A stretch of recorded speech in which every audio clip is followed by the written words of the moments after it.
आज धरती से एक ऐसा धरती पुत्र चले गए जिनकी कमी हमारे देश को हमेशा खलेगी।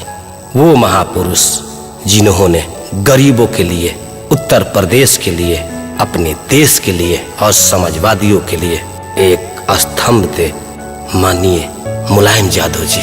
अचानक जब संदेश आता है कि मुलायम यादव की सांसें रुक गई और धरती पुत्र मुलायम यादव इस दुनिया में नहीं रहे, तो छोटू छलिया का कलम उठता है और आंख नम करके छोटू छलिया एक पंक्ति कहता है, ये शोकाकुल हो गया है पूरा भारत देश, उत्तर प्रदेश, उत्तर प्रदेश।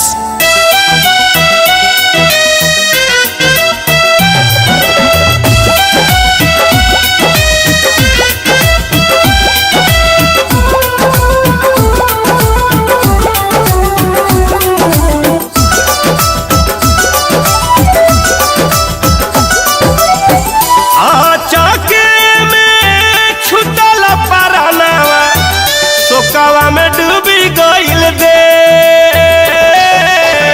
कहावा छोड़ी के गइल मुलायम पापा, रोही रोही पूछा से अखिले,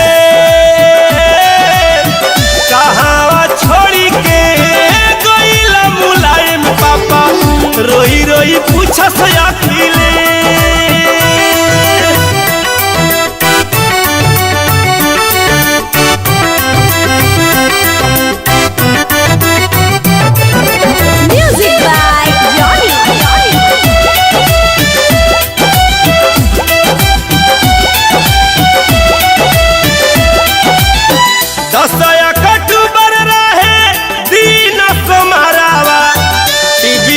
चलेला सने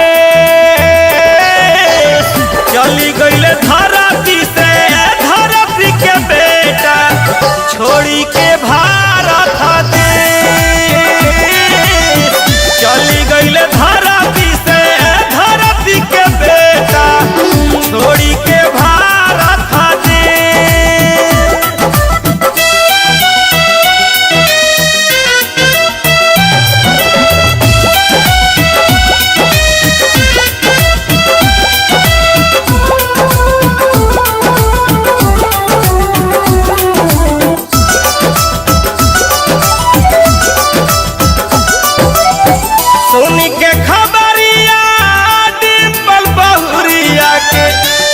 बाटे पगली के भे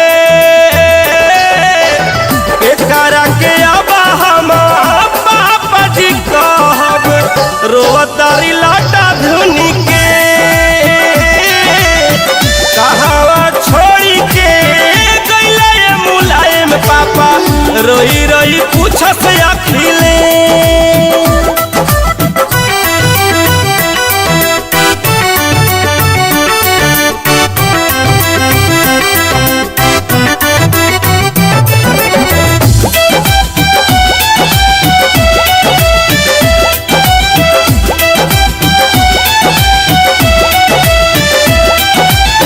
लखनऊ